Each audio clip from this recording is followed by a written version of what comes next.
I had always hoped that things would get better with Olivia, but that day I realized just how wrong I had been. It was supposed to be a chance for reconciliation.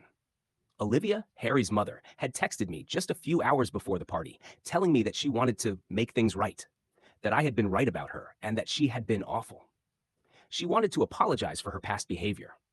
For a moment, it felt like a breakthrough. I was hopeful, maybe even a little naive. I arrived at her house early, my heart light with the possibility of finally being accepted into her family. But as soon as I walked through the door, she told me to go wait in the kitchen. I was confused, but didn't question it. I thought maybe she just needed to finish getting things ready. A few minutes passed before she walked in, but what came next was nothing short of a betrayal. She turned to the waiting staff, grinning, and introduced me as the housemaid. I froze. A cold wave washed over me, and everything else blurred out of focus. I was still trying to process her words when I realized something else. She was recording it. Her laughter, sharp and cruel, filled the room. Everyone else, the staff, the guests, they were uncomfortable, but they didn't say anything. They didn't have to. The humiliation I felt in that moment was indescribable. She thought this was funny, a joke. But for me, it was a nightmare. I didn't know how to react. The tears came without warning. I ran out of the house, needing to get away from her, from the scene that felt like a nightmare I couldn't escape. I barely made it to my car before the sobs overtook me. Harry wasn't even there. He was still at work, and I hadn't gotten a chance to tell him what had happened. The emptiness of the house greeted me when I arrived, and I felt it sink into my bones. The loneliness wrapped around me tighter than I could stand, and before I knew it, I was crying myself to sleep. When I woke up, hours had passed. Harry was home by then, but the sight of him didn't bring relief. It only brought more pain. He sat beside me on the bed, his fingers furiously typing on his phone. The expression on his face, his frustration, his anger, it only deepened the pit in my stomach. I asked him why he wasn't at the party, and that's when he turned his phone toward me. He showed me a video, Olivia's video. It was the one she had posted, the one where she humiliated me in front of the staff. She had captioned it, "A prank gone wrong." But she cut the video off just before I broke down, just before my tears were visible. She posted it anyway, knowing exactly how much it would hurt me. I could feel the sting of the betrayal all over again. I started crying once more. Harry's words, his promise to get the video taken down, barely registered. He was furious. He told me he would make sure Olivia regretted this, that he'd go to any lengths to fix what she had done. He said she would call him soon, asking why he hadn't shown up, and when she did, he promised to give her a piece of his mind. He was going to make her realize just how wrong she had been. But as the night stretched on, I wasn't sure anything could undo the damage. The next hour felt like a lifetime. Harry kept his promise, no doubt about that. About an hour after I woke up, his phone rang. It was Olivia. I could only imagine the tension building in him. The next few minutes would change everything. I didn't hear the conversation, but I could feel every word from the angry, muffled tone. I couldn't repeat exactly what he said. There were words in there I'd never heard him use before, words that reflected the depth of his fury. When he ended the call, the air around us was thick with tension. He turned to me, his eyes dark with regret. He apologized repeatedly, blaming himself for not taking things more seriously when I first told him about Olivia. I felt a heavy weight on his shoulders, but honestly, I didn't blame him. Back then, when I tried to talk to him, I didn't make it clear enough. I downplayed it, making it seem like it wasn't such a big deal. And Harry, being Harry, didn't pick up on all the subtleties. He wasn't the most observant, and honestly, he hadn't fully realized the depth of his mother's cruelty. It wasn't his fault that he hadn't understood the magnitude of it. He never would have let it go on for so long had he known how bad it had really gotten. But the party, what happened that night, changed everything. I finally told him everything, laid it all out. He was furious. He told me I should have told him sooner, and I agreed. I should have.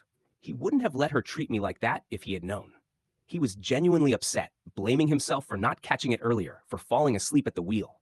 We talked for hours, hashing through everything.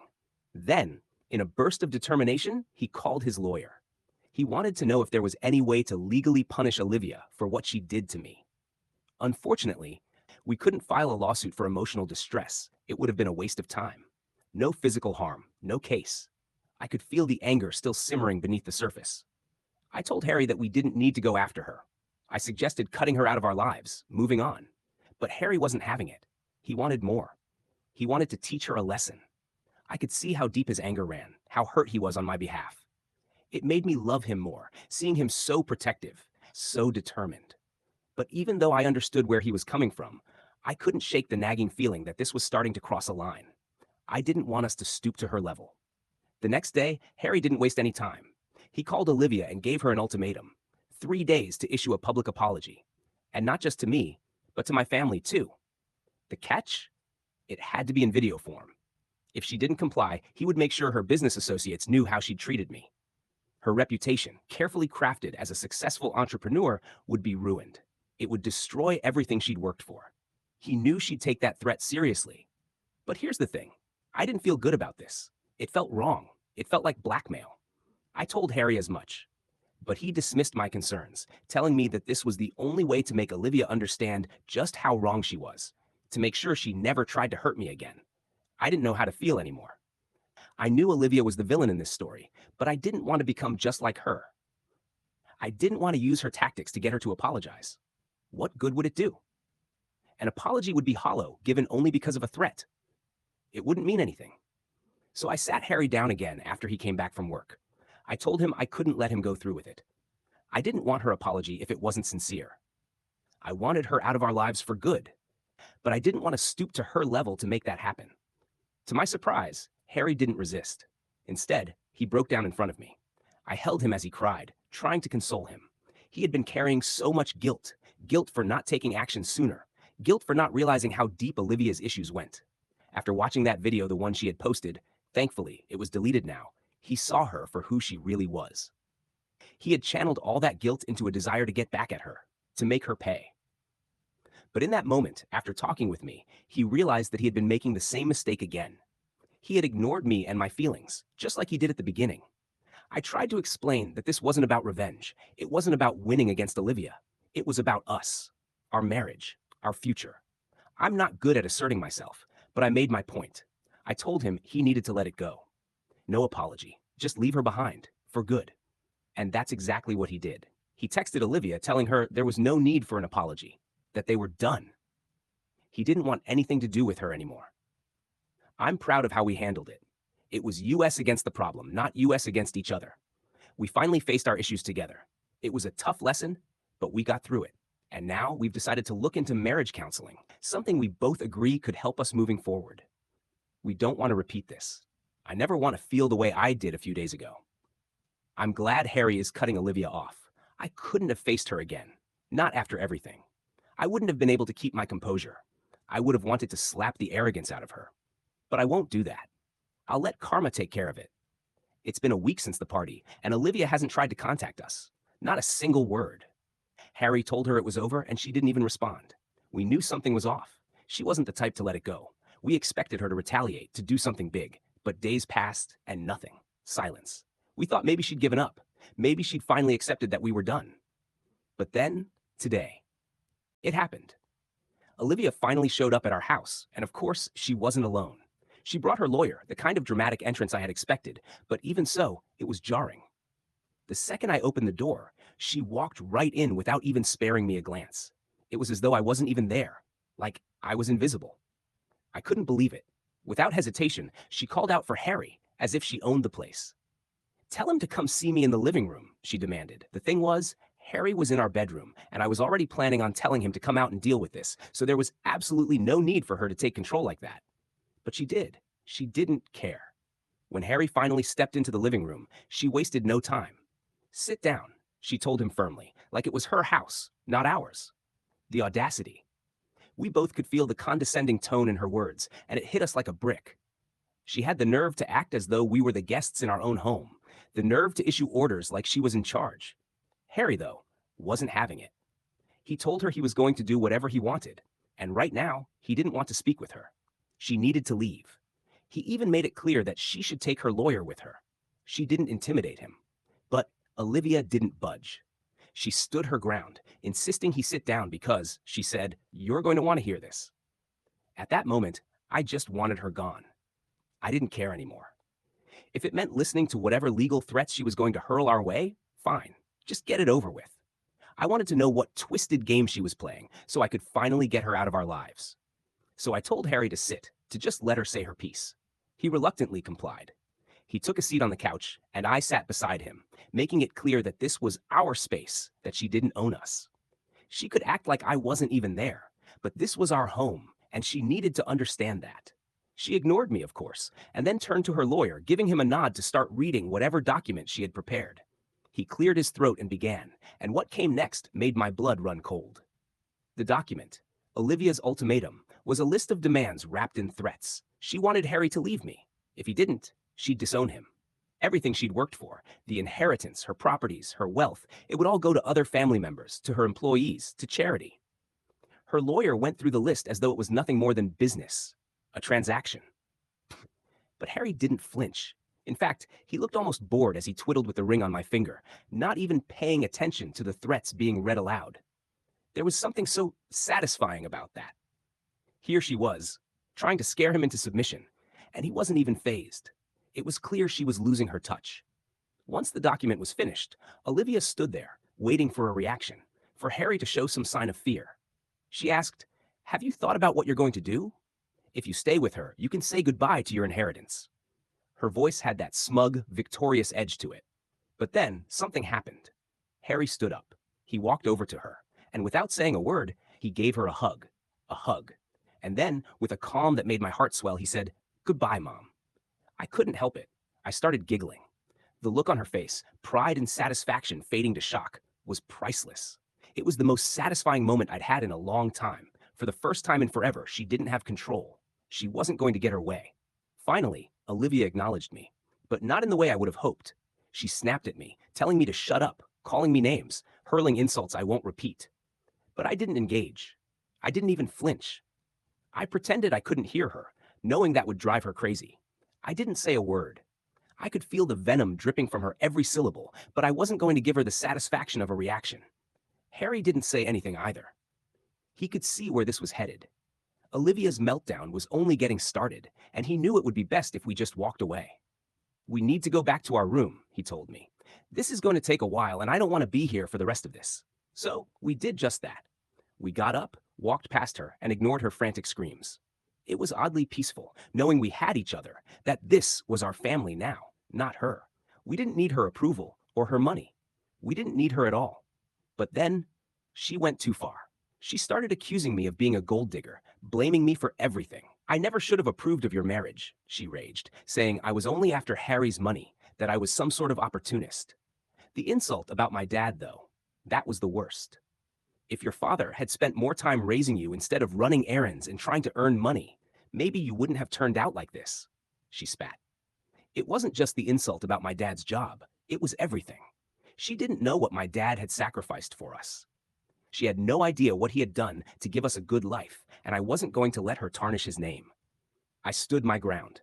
"My husband is literally rejecting your money," I told her. "So that says everything about your accusations. I'm a working woman. I don't take anything from him. I do everything on my own." But that wasn't enough for her. I had had enough. "Get out of my house, Olivia," I told her. "Before I call the police." She finally left, but the damage was done. The visit left a bitter taste in my mouth, one I couldn't shake. But we had made it clear to her, don't mess with us. Hopefully, she would get the message and stay out of our lives. But that wasn't the end. Not by a long shot. I've just returned home, and I'm still buzzing from the confrontation I had with Olivia a few hours ago.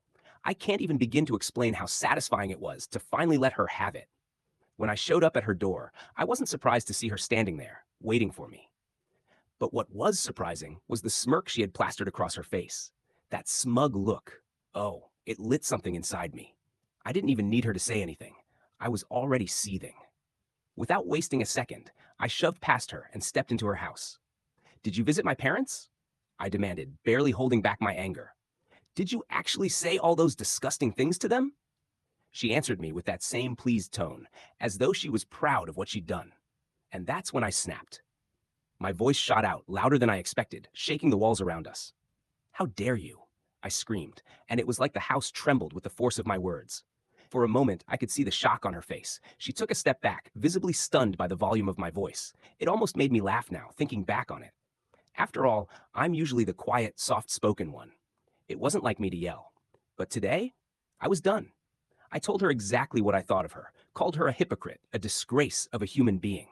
I let her know how utterly she had failed as a mother, how she couldn't put her son's happiness above her own selfish desires. I went on, digging deeper, telling her she would never understand what love was, because she was too consumed by her own bitterness to even know the meaning of it.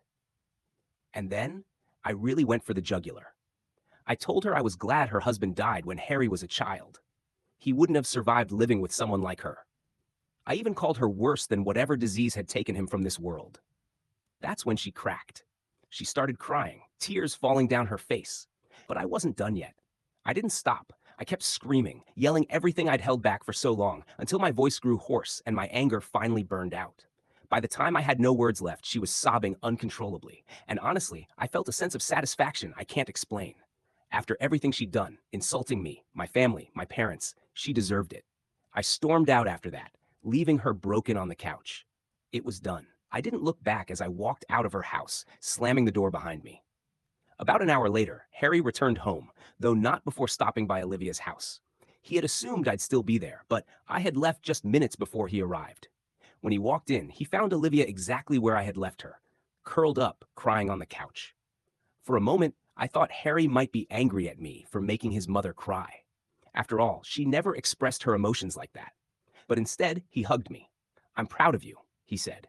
"You finally stood up for yourself, and I'm happy you're not letting anyone walk all over you." I couldn't help but smile. It felt good to have his support. He then apologized for whatever she had said to my parents.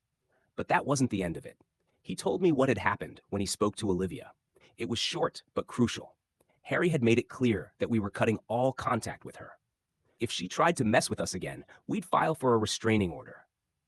When Harry confronted Olivia, she repeated everything I'd said to her. Everything about her late husband. All of it. She had expected him to defend her, to say he was leaving me because I had crossed a line. But Harry didn't give her that satisfaction. He told her, flatly, that although I had mentioned his father, it didn't offend him. Not because he didn't care about his father, but because Olivia had said much worse about my family. She had it coming. Their conversation spiraled.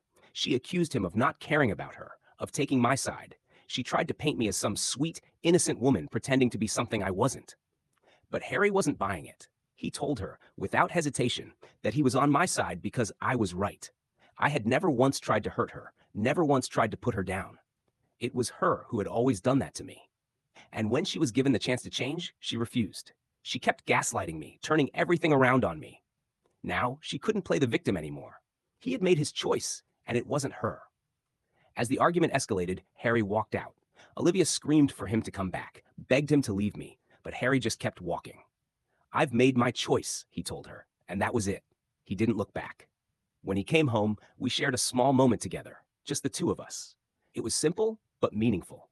We knew, without question, that we were a team. We were in this together. We're still going to marriage counseling. It's going well, and honestly, I'm glad we're working on things. But what really matters now is that we've got each other's backs. That's all I ever really wanted. And for the first time in a long time, I feel at peace.